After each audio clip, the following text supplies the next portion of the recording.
Found my mute button. Jeannie, are you with us? Can I hear you? Can you hear me now? Jeannie, I'm not hearing you.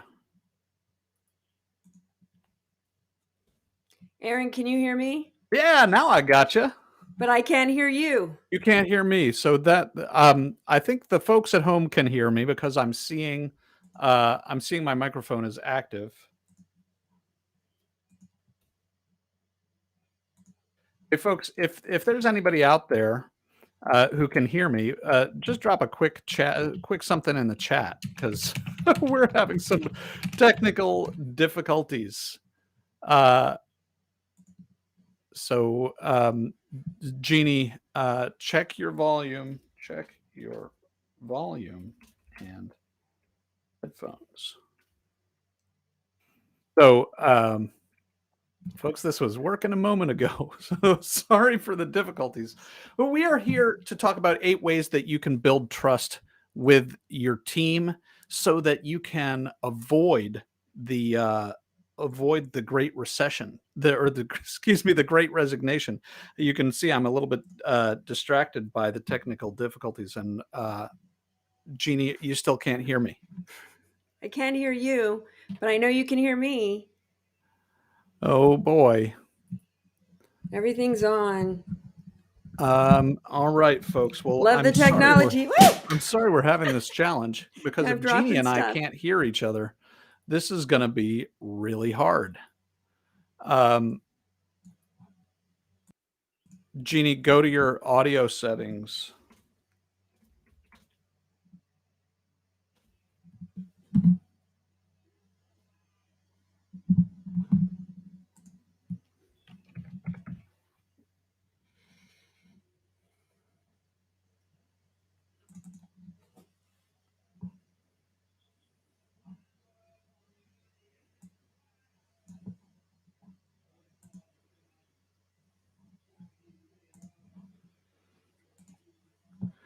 Folks, thank you for your patience. If you're hearing us, Jeannie and I, as you can see, are trying to navigate some technical difficulties, and we'll be there very shortly.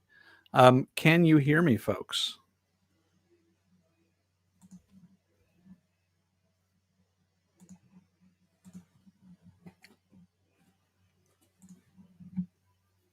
Jeannie, you're still not hearing me. All right, Jeannie, I'm going to try. You want to call me on the phone real quick?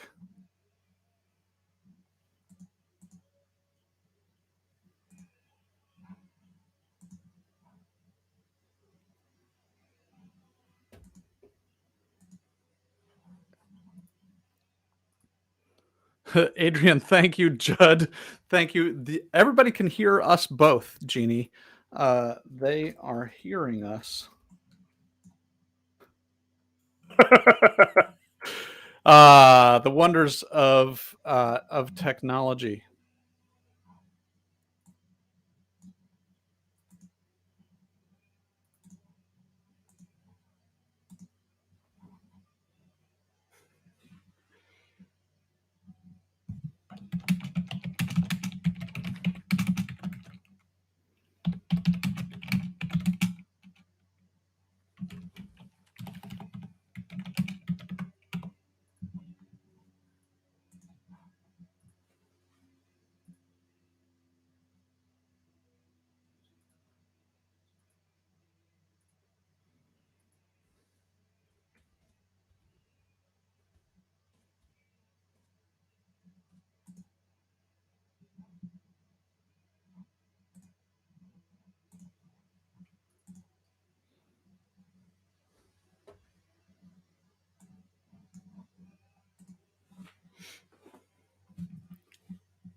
Hey, so have you gone into your audio settings?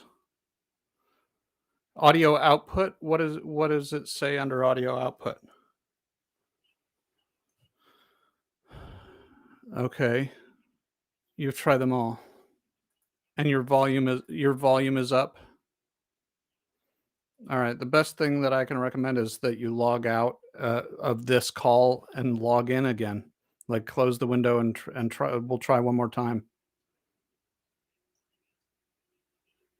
Yeah.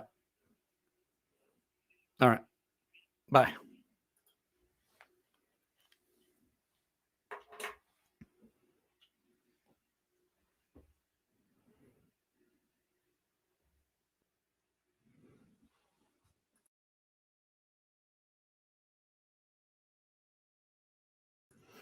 All right, folks. Well, as you may have just heard, we are having some technical difficulties, and you can test and test and test, and still at game time, sometimes things just don't work out the way they were working 5 minutes before. So, why don't I bring Jeannie back in? Jeannie, can you hear me? Jeannie cannot hear me. So, folks, I'm I gonna can't hear you, but you guys can hear we me. can hear That you. doesn't help with a two-way It conversation. sure doesn't. Oh my Let me goodness. see. I'll try one more thing. I don't All want to right. hold everybody up. So while Jeannie does that, I'm gonna jump into my first point. Um, uh,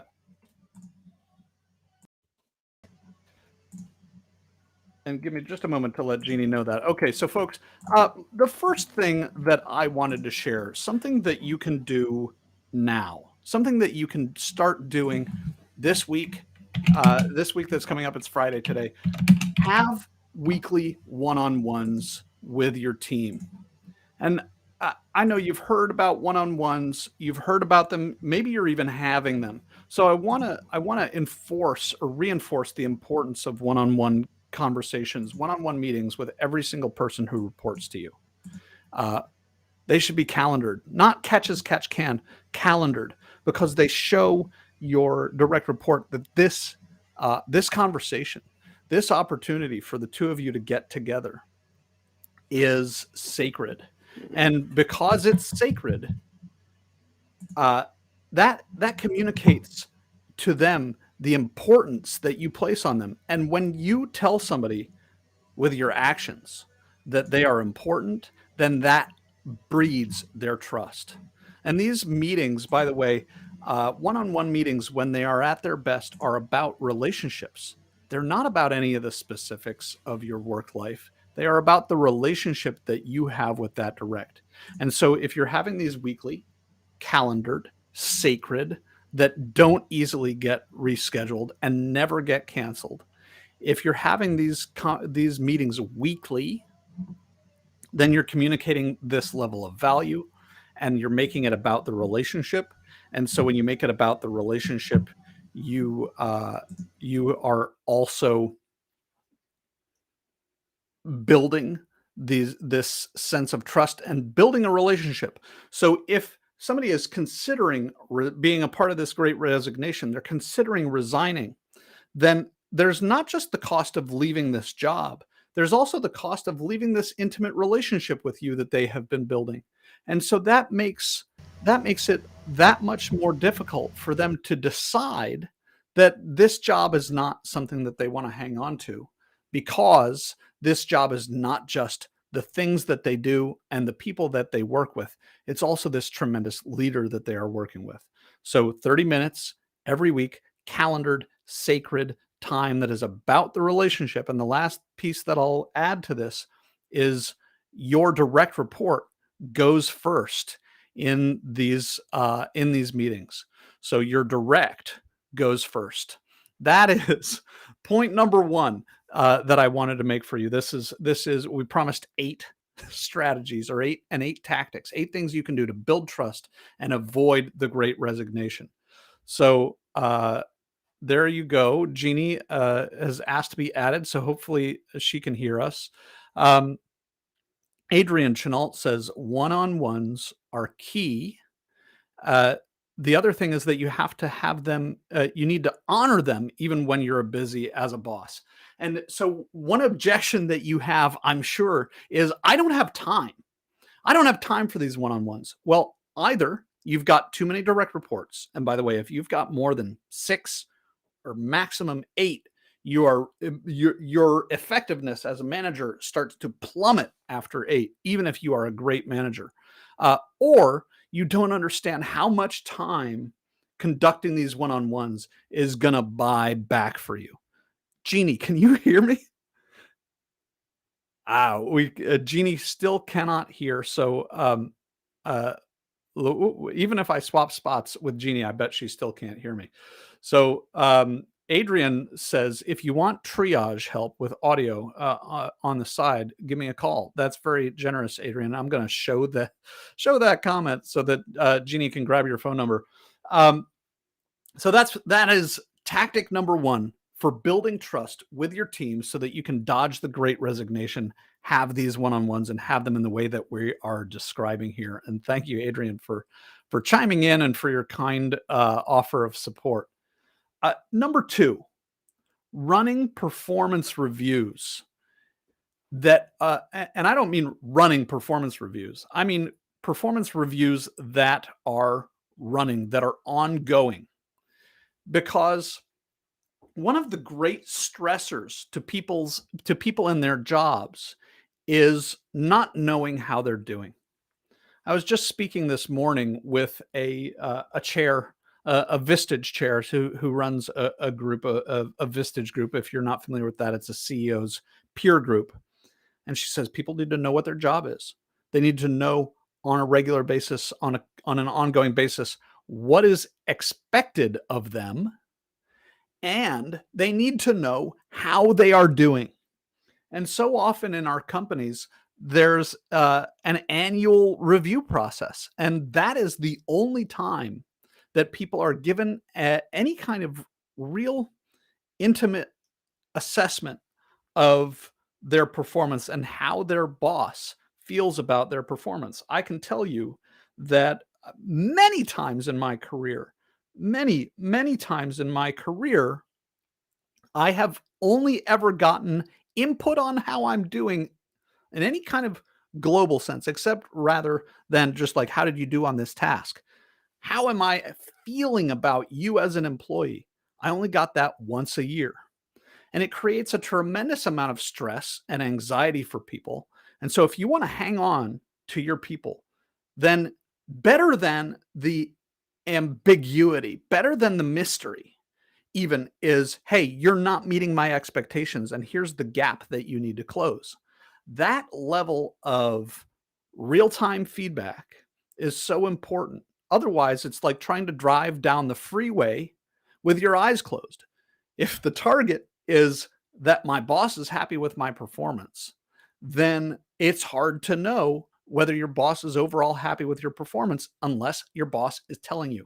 So if you are leading an organization, it's not only important to do this with your direct reports, to let your direct reports know how they are doing. It's also absolutely critical to have your direct reports tell their direct reports how they are doing. And depending on how many layers in your organization there are, every single manager in your organization has to be responsible for ongoingly letting everybody in the organization, everybody who reports to them, know how are you doing overall? Are you meeting my expectations? Are you exceeding my expectations? And if you're not quite meeting my expectations, then by how much Testing one, two. Yes, and that's are what it you was doing missing them? before. Now it says default, So audio now we input can hear default. Jeannie, and it sounds like Jeannie still can't hear us. So that is an incredibly important piece of building respect, building trust with your people so that they will stick around, is letting them know how they are doing on an ongoing basis. The third thing that I wanted to share with you, and hopefully we'll have an opportunity to talk to Jeannie sooner or later. The third thing is to know, to respect, and to actively support your employees' medium term goals. You might know that eventually your employee wants to start their own business. That's like 10 years down the line. They're here to get experience. So, Jeannie, can you hear me? I can hear you. Can you hear me? Woohoo! I can hear you too. And if it's possible for you to put on headphones, that'd be great because I'm hearing an echo of myself a little bit. Um, Now you're asking me to put headphones on? If you can. Uh, And if let's not, don't then do we'll that. then we'll just go with the echo. Let's stick with that. Can you see me? Because I'm not seeing my video now. Yeah, click start virtual camera on OBS, and I'm sure we will see you. Oh my goodness. Yes. So, Jeannie, welcome, welcome. I'm so glad you're here. What Thank you've you. missed, Thank you. Oh my goodness, right? what you've missed is I recommended to the folks at home that they be conducting weekly calendared, sacred one-on-ones of 30 minutes with all of their direct reports focused on relationship, building the relationship. That's the purpose of the one-on-one. I also shared with the folks at home, and for those of you who are just joining us, welcome to the review, that running performance reviews, the idea that you should know, Jeannie, if you report to me, you should know every day of the week, essentially how you're doing. Because otherwise, it's just this mystery. And I remember a CEO telling me once, my people know that they're doing well when they don't hear from me.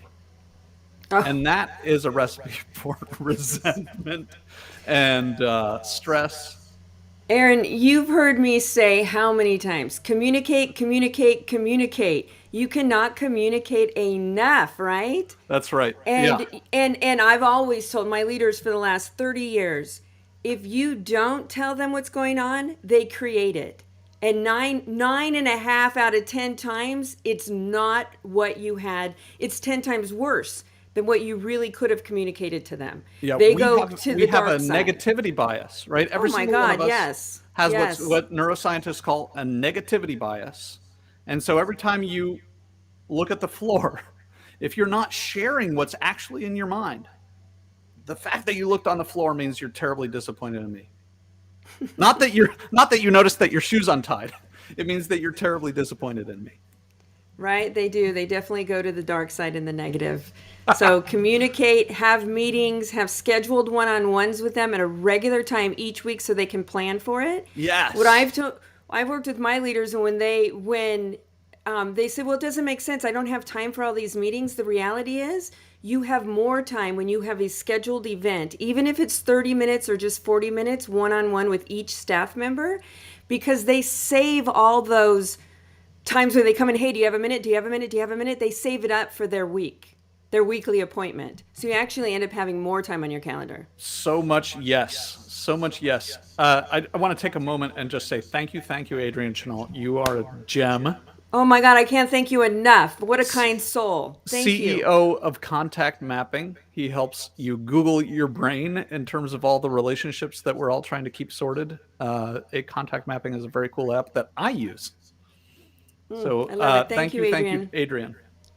So Jeannie, I've gotten through two of the thoughts that I wanted to share. Why don't we hear one from you? Okay, all right. So the one that was at the top of my list, I think I'm going to save to the end. One of mine was connect with staff personally and professionally.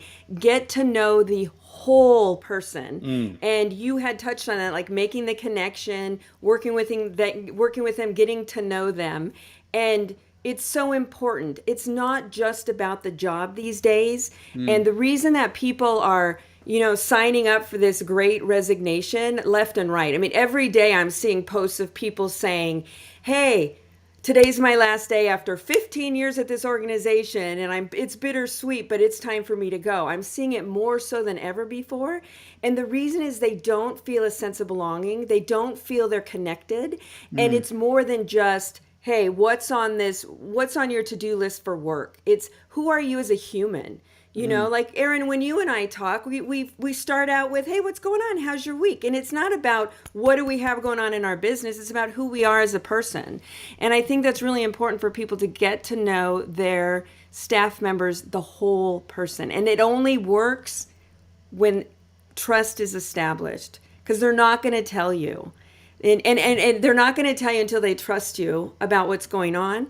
The Yeah. beauty is once a connection is established and your staff trusts you and they know you trust them, that's the other side of it. You have to trust them, right? I've had managers tell me that I don't want to even ask them what's going on at home because it's going to be a 3-hour discussion. Not true. Not true. When you get to know them, you can say really quickly, like, hey, I heard you had an issue with your dog last week. How's he doing? It could be like a 30-second to like a 2-minute conversation, and they feel the love. They feel like you care. It's That's really such an important to get to know them. It's such an important point. And, Jeannie, maybe I've mentioned to you, and certainly folks who follow me for any length of time on LinkedIn have heard me talk about conventional unwisdom, right? There's the conventional wisdom that we all are faced with all the time that, in my view, is really unwise. And one piece of conventional unwisdom is the idea you've got to leave it at the door, right? Which is not to say that we don't have to take whatever we're struggling with at home and put it down. It's just that we don't put it down outside the door, put it down inside the door. You're talking about this check in. One of the things that I find incredibly valuable is at the beginning of any meeting, just having everybody check in briefly. Here's where I'm at. And just naming, here's where I'm at. Man, like my head is hurting. Here's where I'm at. Uh, my dog is sick. Just the naming of the fact helps us put it down and bring all of our focus to the present moment. Absolutely. I love that. Name the feeling, name what's going on, and now let's focus on what we have to do. So, say, for example, you go around the room and I say, you know what? I was running, I had so many things going on, I didn't get to eat. I am hungry. So, anybody who knows that about me would say, hangry's coming out. John Pesci, right? So we should probably, hey, Jeannie, we know you're hungry, so we're going to have you go first. We're going to let you step out, grab some food, and then we don't mind if you eat while we're here. Okay, that took how long? But move on next, right? Like I think it's just that's wonderful, and it shows that you care about them as a human, as a person.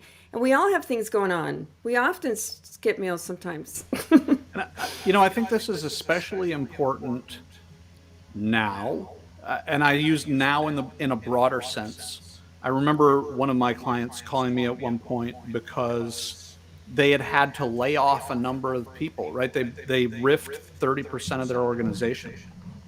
And there was survivor's guilt among the people who were left.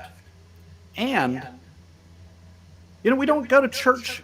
We as a community, right? As a nation, we don't go to church like we used to. We don't go to the pub down the street like we used to. The places where people have a sense of community are a lot less present in our lives. And so that sense of community is something that people look for at work. And if you're not getting to know people as a whole person, as you've suggested, at work, then people don't have that anywhere. They're going to be craving it. If they're not getting it at your company, they're going to go find a company where they can get it. Absolutely. Absolutely. And I'll speak for me when I was, climbing the corporate ladder, and it was all about when you and being in human resources, it was all about showing up so professionally at work that nobody knew about my personal life, because you don't do that. You don't cross-pollinate, which was causing a lot of people in my generation to have this work-life balance issue. And I'm going to call them the youngers, those who are entering the work world now, and the millennials. I'm so impressed with them because they weren't tolerating anything but having balance and being able to show up 100% authentically who they are in everything they do.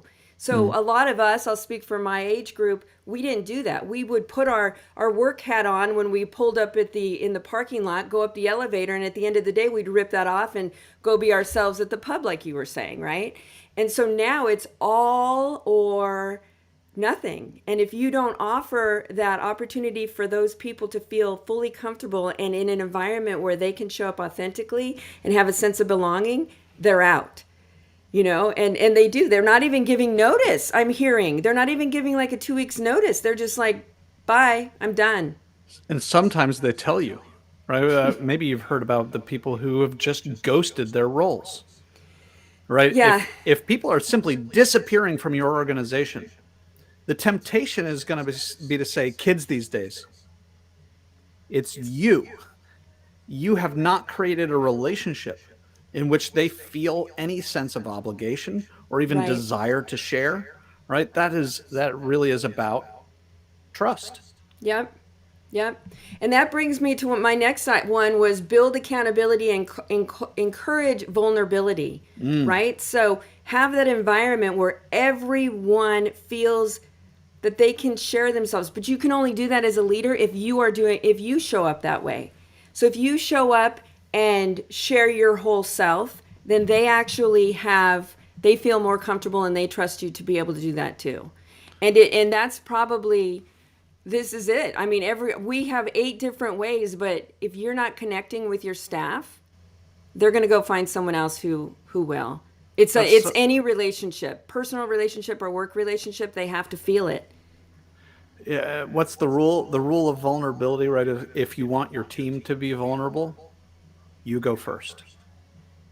You always go first. And All right. I've coached a lot of leaders who are like, but I can't do that. I have to be the strong one. Mm. Even when the place is like falling apart, I have to still believe. You can still believe, but share the truth with your staff. You'd be surprised at how they support you. Right. Not to mention that clearly shows a misunderstanding of strength, right? Strength is not everything is fine all the time. Right. Strength is not I'm 100% focused at work on work and work things all the time. Strength is I can be vulnerable. I can show you my weak under my tender underbelly, and I can also get back to work.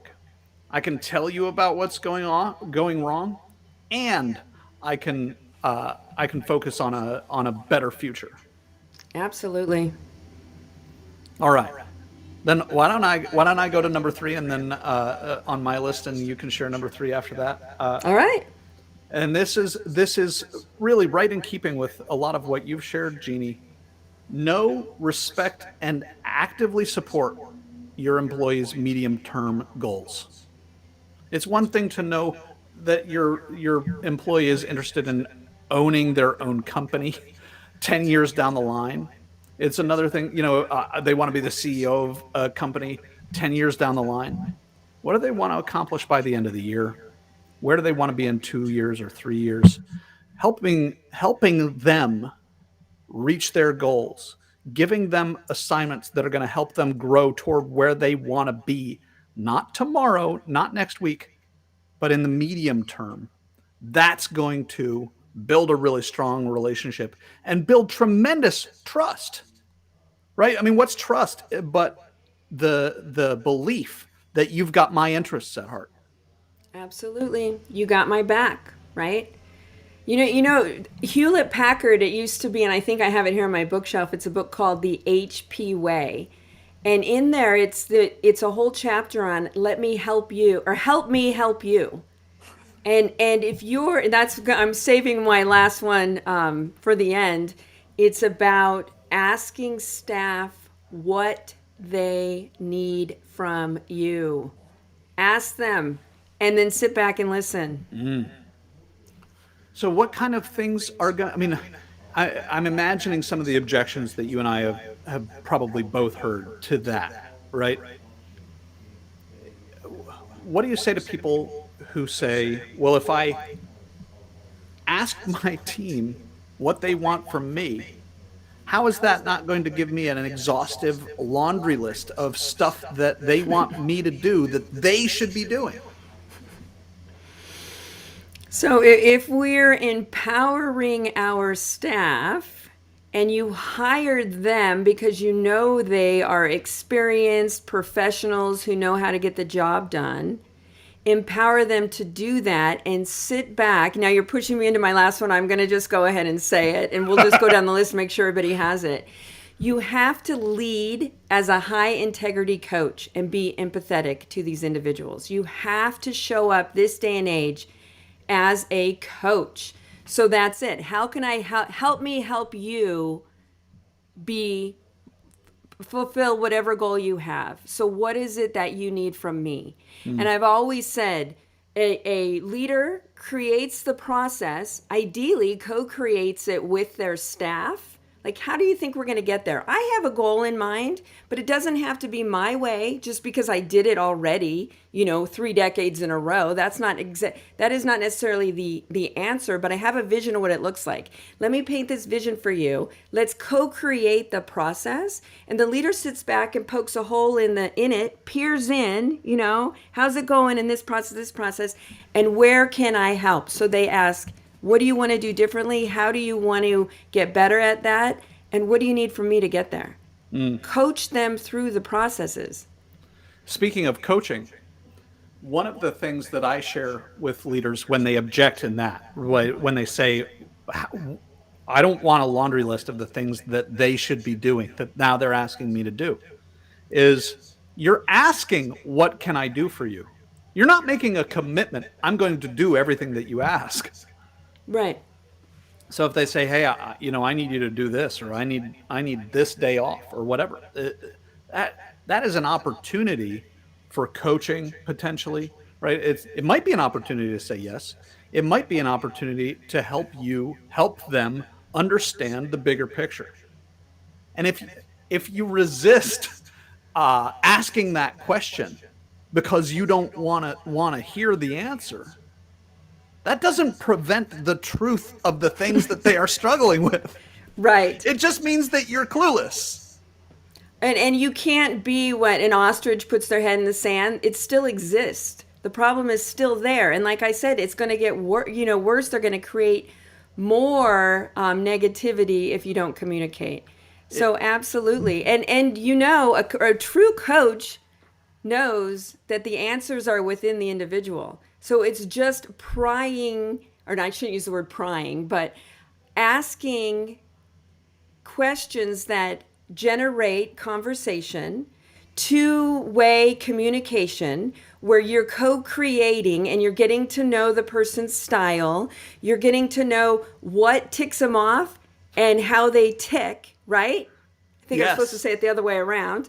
And you understand who they are and they understand how you are. And to your point of the manager's going to feel so overwhelmed, you're not. It's actually a lot less overwhelm when you have them work out their problem. You're there as a coach, picking their brain through different questions and having them come up with the answer. And if you are experienced, 30 years experience, you've done it before, you simply say, well, have you thought about this? Or what about this? Or what is another way to look at that? And have them come up with the answers. Jeannie, this is so important. And, you reminded me of another piece of conventional unwisdom, right? The unwisdom that says, oh, a leader should say, unless you have a solution, don't bring me a problem. So you know what that triggers? I'll let you finish your train of thought. No, go ahead and tell me what that triggers. I was fairly new in my career, and I would go in. I was the head of HR, and I would stomp into the CEO's office, and it was typically after lunch, and I would start telling him about all of the problems that we were having in the organization, and he would literally just point to the door. And I thought, man, this guy's pretty rude, like he's not even talking to me. He's just pointing to the door, like, get out. So I would leave and I would say, wow, okay. So I knew that he had a blood sugar issue. So I would bring him a Diet Coke and I would say, hey, and I'd give him that. And he would seem a little bit less like agitated, but he'd still just like point to the door. So the beauty of me, like I had a lot of mentors that were hardcore, like tough loving me, but it taught me a lot. And I've shared these same experiences with others, and it just really resonates with them. So I finally figured it out. I go, this guy can't be a total turd, right? I mean, he's running this business and he's super fun at the Christmas party. Why is he not telling me what I'm doing wrong? And I thought, well, it's his way to communicate. That's where I really got into like how important communication is, because he's not saying a word. He's just pointing. So I said, it's got to be something. Okay, I believe I must be coming in here and just dumping all my problems on him, trying to throw the monkeys off the HR's back and throw them onto the CEO and thinking he's going to give me these solutions I'm going to walk out with. And I thought, oh my gosh, I figured it out. So I went in there and I said, so let's reset the way that we have meetings. Here's what's going on. But guess what? I have this solution and this solution and this solution and this solution. And he's like, finally, you figured it out, right? And I was like, oh my God, well, you could have told me. He goes, hey, I had to learn the hard way too. So I don't have the leaders that I coach and consult with, I don't have them learn the hard way. I tell them that story. And everyone who's coming to their manager with a problem should have a couple solutions, because it shows that you've thought it out, and confirms the reason they hired you as a professional adult who can get the job done and exceed their expectations. Absolutely. I mean, when I'm speaking to the people on the front lines, I say, if at all possible, don't bring only the problem, bring some ideas as well. Speaking to Absolutely. leaders, I say, never tell people not to come unless they have the solution. Because the hardest problems in your company still exist because the solutions aren't easy. And so if you ever find yourself wondering, why didn't I know about this problem before it became a crisis? And you also are somebody saying, don't bring me a problem unless you've got a solution. Well, there's why. People didn't have a solution and they knew not to bring you the problem. The substitute I often recommend is, don't bring me a problem unless you're willing to be a part of the solution. Right?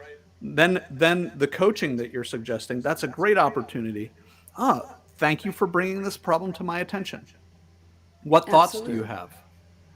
Absolutely. What I love what you just said. What thoughts do you have? Every meeting with every one-on-one, every group meeting, every team meeting, every company-wide meeting, what thoughts do you all have? Ask them. You'd be amazed at what they come up with when you sit back and you listen to the response. Mm-hmm. And I can't say this enough. How many people who go through a communication course that I offer who don't get that?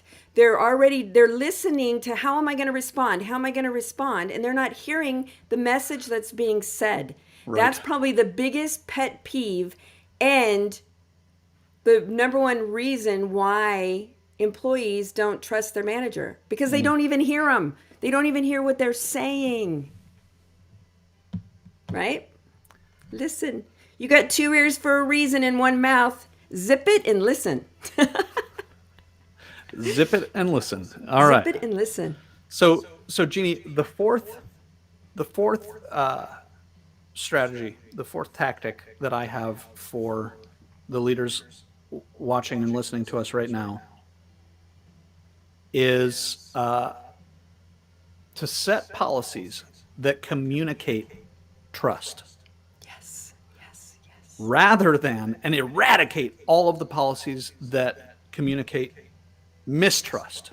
Now, you Yes. and I were both in a community where Angelique Ruers shares things with us. She shared something not long ago. It was a kind of a Q&A, ask. Oh gosh, I've lost the ask Abby, right? Rather it was about management.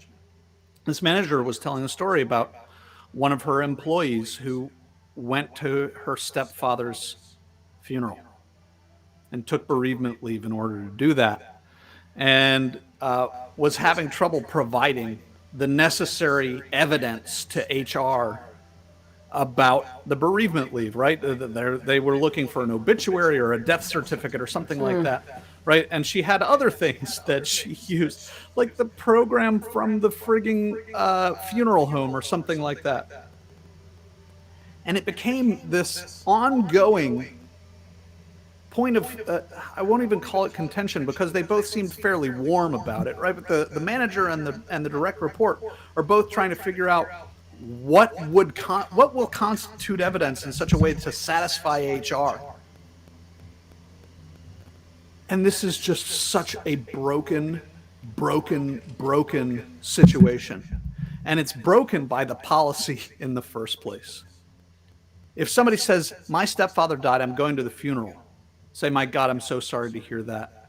But go be with your loved ones. If if you're familiar with the Jewish, what Jews say when someone has died, may his memory be a blessing, and wish them well. And what I hear from some folks in HR who like to toe the party line is, well, then how do we know that they're not taking advantage? And my answer is, you don't. You don't need to. So what? So that's my Trust them. fourth point is really scrutinize your policies and look for the ones that indicate the company's mistrust in the individual people on your team, and eradicate all of those policies. Absolutely. Absolutely. I talked to someone the other day who said, I was telling him that I'm not a huge fan of developing employee handbooks that I did for many years because California is very pro employee and compliance issues. That's the number one thing every client I had, a small business clients that I had, were, can you create this employee handbook we have to have? Mm-hmm. And nobody's even doing that anymore. And I'm just thrilled because nobody wants nobody wants to create those things, but you don't need them. There are some policies you need in place for legal issues that may surface. A lot of disability leaves. You need to make sure that everyone has the proper communication of what the leave entails and what they're entitled to. But you really don't need policies for the sake of policies. Like, yes, show us a death certificate. Who's going to get that? Not to mention, let them go grieve with their family and not worry about it. Yeah, just and trust them. That goes for sick leave and doctor's notes and all that Everything. kind of stuff. Everything. Ask yourself, does this policy communicate mistrust?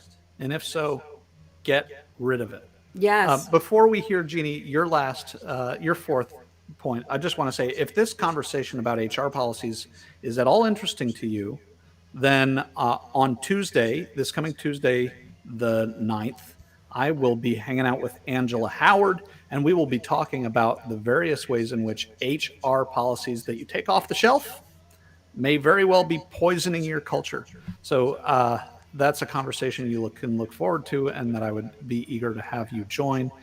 Check me out on LinkedIn to find and register to attend that. So, Jeannie, what is number 4?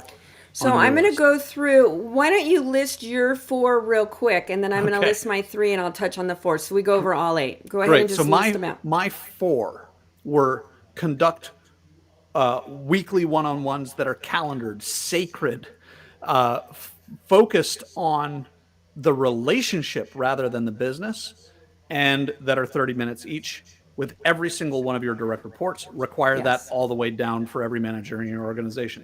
Number 2, have running regular performance evaluations. Not just how did you do on this task, but how are you doing? Are you meeting my expectations? Are you exceeding my expectations? Are you not yet meeting my expectations? And what is the gap?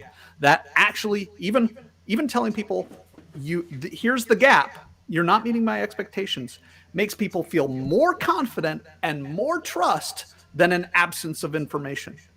Yes. Number 3, know, respect, and directly, actively support people's medium-term goals. Everybody on your team has places that they want to be, things that they want to know, things that they want to learn, respect that they want to earn over the course of the next year, 2, or 3. Know what those things are and help them get there. And 4, set policies that communicate trust, eradicate policies that communicate mistrust. Perfect. So I will pick up with number 5. I touched on connect with staff personally and professionally, get to know the whole self, which just piggybacks to what you just said. Have that sacred time with them once a week, get to know them. The more you know about them, the less time it takes to have those conversations. But it has to be genuine. You have to really care. They're going to see right through the crap. If you're just saying things because Jeannie and Aaron told you to say it, you have to really care. Otherwise, they're going to go to a place that they do. Number 6 would have been build accountability and encourage vulnerability. And it starts with you. Be the first one. I love that Lead you as said build accountability, build because accountability. that's just so global, right? You've got to be accountable. You have to ask people for accountability. Holding people accountable makes them resist it. Build accountability. I love it. Build accountability, encourage vulnerability. Lead as a high integrity coach and be empathetic. So if they come in and they have a migraine, give them a couple minutes, whatever you got to do, right? Like show that you care. It comes back to that. Like be kind and show you care, right?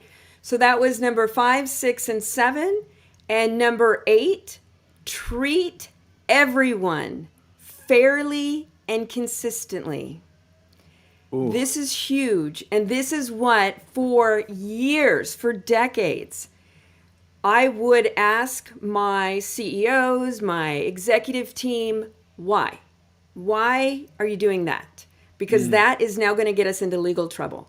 And so beyond, I know this conversation is about the Great Resignation and trying to flip that to be more the Great Retention, Yes. right? Yeah. And save these folks. But when you are fair and consistent to the best of your abilities, that goes with everything. The one-on-one meetings. Don't give Jeannie an hour when you only gave Aaron 30 minutes. Let's be consistent. People start to know, like, and trust you. I'm not being discriminated against for whatever reason. And it goes a long way to, I mentioned, keeping the company out of trouble and staying in compliance, but it also lets people know that you care. So we go back to that. Care, be kind, show up with compassion, and be empathetic. So, folks, I'm gonna engage Jeannie on this a little bit in a moment. In the meantime, you can see we're about to wrap up. We're winding up. We've delivered 8 now. Feel free to drop any questions, thoughts, comments in the chat. We'd be happy to address some of your thoughts and questions. So, Jeannie, I think there's a chance that you and I disagree here, but I bet we're going to end up being on the same page. Sure. Cy Wakeman, I don't know if you're familiar with Cy Wakeman. She writes some wonderful things about excellent management and leadership. She says that the guidance to treat everybody the same is crap. My words, not hers. And I'm with her. So I want to dig into, what do you mean when you say consistency?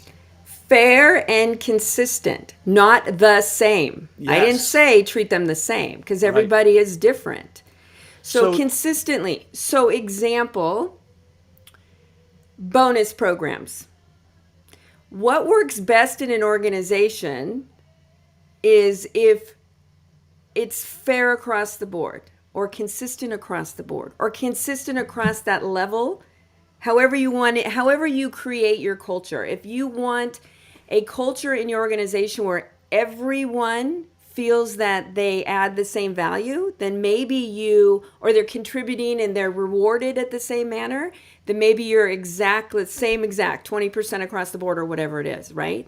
So it's important to be consistent in your communication, in your style as a manager, and not like, oh, me and Aaron go out drinking beers every Friday night, so he gets a 50% raise this year. And I don't know, I never got to know Jeannie because she has a personal life outside of work and she likes to have beers with her friends. So I'm just going to get 5% because I don't really know her. Okay, we're not being consistent. Right. I love that. So you have to essentially write algorithms. And it's a good idea even to write them down. If X, then Y. And these should be algorithms you'd be happy to have published on the front page of the New York Times. I love Right? it. Not if I like you, then we go for beers and you get a bigger bonus. But I can think about a friend of mine where he was treated very consistently in a way that makes no sense. Right? He was on the president's list of salespeople in his national company, and he was required to come in every day from 8 to 8:30 to make phone calls, despite the fact that it actually interfered with his ability to sell. Right? Now, if you are struggling in your sales, Then we need you to come in from 8 to 8:30 and make sure that we have the opportunity to supervise you a little bit, to tune up your approach, to help you learn how to be more successful. And if you're really succeeding, if you're bringing in the best numbers on the team, then we're not going to have as stringent requirements of you, right? I think you've That's locked an up, Aaron. algorithm. What's that? I don't. I guess we're having a little bit of a misalignment. I just got a Technically. notice saying that it looks like it was locked up and Oh, to be patient. I don't know if you can hear got me it. at this moment, but I Aaron's can. definitely locked up. I'm not Yeah. on my end, Well, and it looks like it's doing so to hopefully standby. you're We're trying hearing to me okay. restore the issue. So what I was saying is that to treat people consistently can include, if you So are if you can meeting hear me, I'm these. going to keep talking so you're not just looking at my me sitting here. What Aaron was saying is that consistently having people come in the same hours, 8:30 to 8:30 at night or what have you, when it doesn't make sense for their role, I'm 100% on board with that. It doesn't make sense. So don't be consistent. And I think that's the thing about being fair and consistent, but not treating people exactly the same. Oh, I love it, Jeannie. I hope you can hear me now. We've been plagued a little bit with technical challenges, um, and we've gotten through 8. What I might go ahead and do, it looks like we're locked up, and I don't think this is still live. And I'm going to go ahead and close out. If anybody wants to reach me, I can be at Jeannie. I can be found at Jeannie, Jeannie, at dynamismleadership.com. Feel free to send me an email. And this was fun, Aaron, but I think technology has told us that it is done. So you all have a wonderful day and a great weekend. Well, and just in Bye. case you can hear me, thank you so much, everybody, for joining us. And I look forward to seeing you on Tuesday. If you care to join us for the fact and some discussion around that, off the shelf policies are very likely toxic to your culture. So we'll give you some ways to weed out those policies that may be toxic, and encourage you as leaders to be fully involved in setting your policies and your procedures. Thank you so much for joining us. I'm Aaron Schmuckler, one of the co-founders at the S Works, where we help you build a culture that is one where profits and people both thrive. Thank you so much.